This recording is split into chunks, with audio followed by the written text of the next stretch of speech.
One of the oldest public elementary schools in the city of Baguio, Apolinario Mabini Elementary School, continues to provide quality basic education for all for more than 100 years.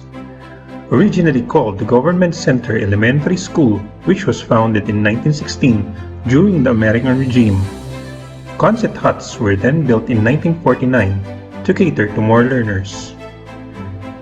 Apolinario Mabini Elementary School has an area of 21,290 square meters.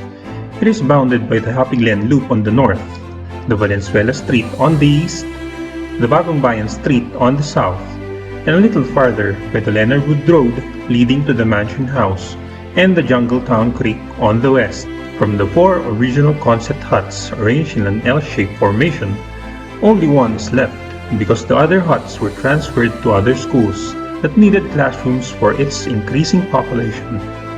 With the growing population of the school in the 1950s, the Gabaldon building was built with 3 classrooms through the pork barrel funds of Congressman Ramon T. Mitra Sr.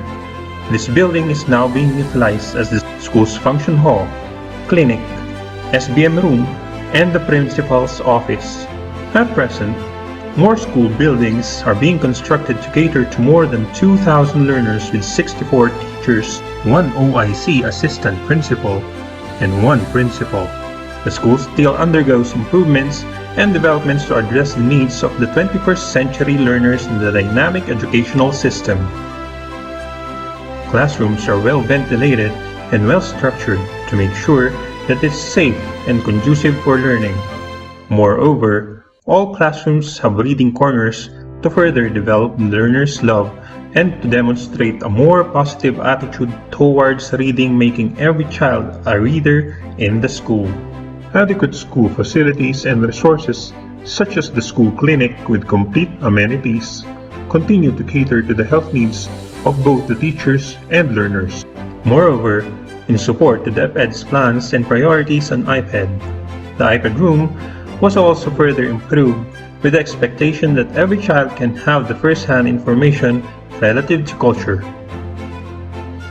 The realization and completion of the covered court funded by the GPTA and the local government initiated by Congressman Go provided convenience to the school's clientele, especially during programs and the conduct of practices of pupils prior to the upcoming competitions.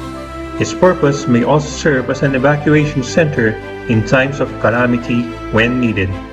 All physical improvements of the school is an effort exerted by the stakeholders, NGOs, and the local government of Baguio City. Apolinario Mabini Elementary School is well known for its achievements. In fact, it has produced competent public servants. Attorney Pablito Sanidad, Dr. Lolita Manzano, and other well-known leaders, including the late Senator Juan Flavier, who was known for his "Let's Do It" propaganda in the Department of Health. The school has received numerous prestigious awards. To name a few, the school was granted the APES marker as a Level 2 accredited school amongst other public elementary schools in the Philippines. It was also awarded as the most effective school in 1996 and 1998, Best Brigada Implementer National Level in 2011. Moreover, teachers were also given various recognitions based from their achievements. In its commitment to produce lifelong competent learners, students of Apolinario Mabini continues to garner several awards in the division, regional, and national level. Science,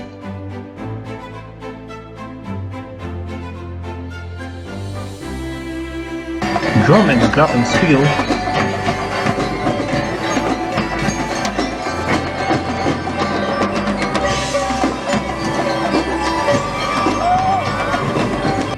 sports,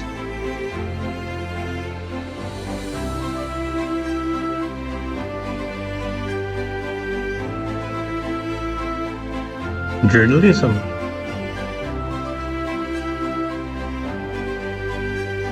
and other co-curricular and extracurricular activities.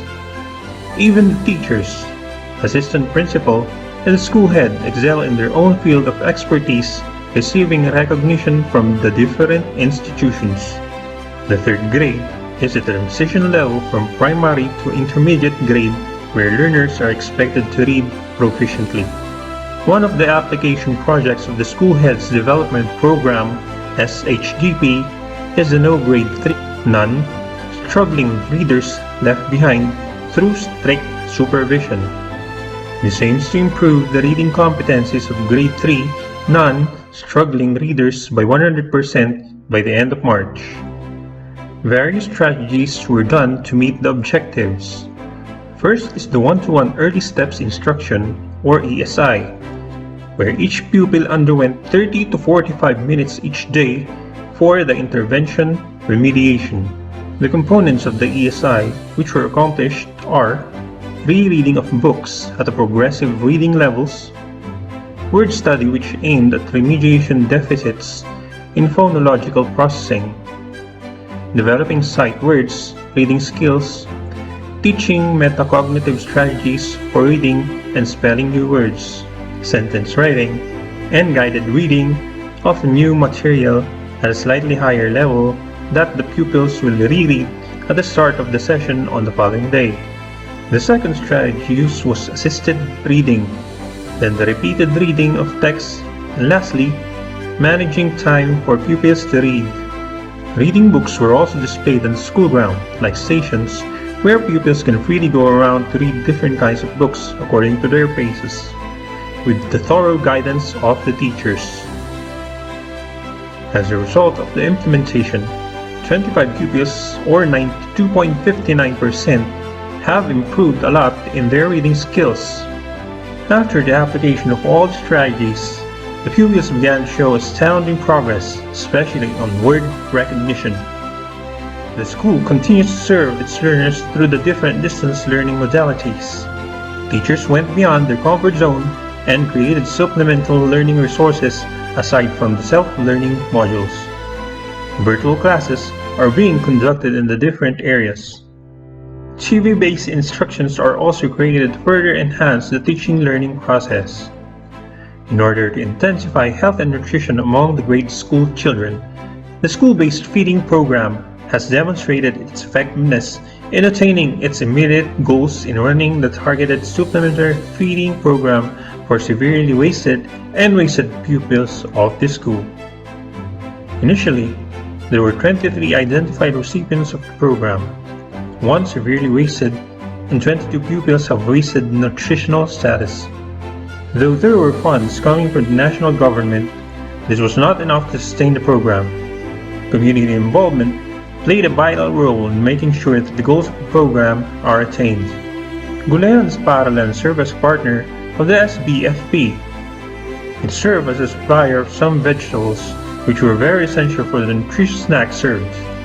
Stakeholders and NGOs were also involved in the feeding program.